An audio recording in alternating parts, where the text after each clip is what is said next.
Hello everyone, welcome to Full Course Online.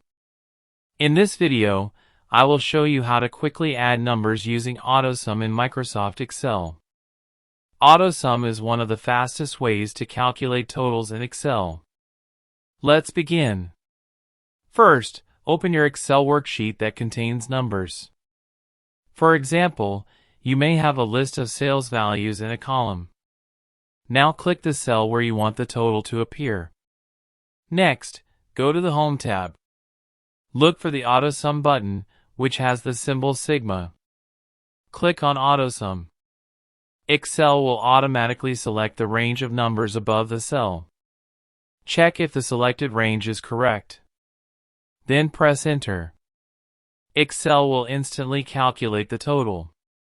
You can also use AutoSum for rows by selecting a cell at the end of a row and clicking AutoSum. And that's how you quickly add numbers using AutoSum in Microsoft Excel.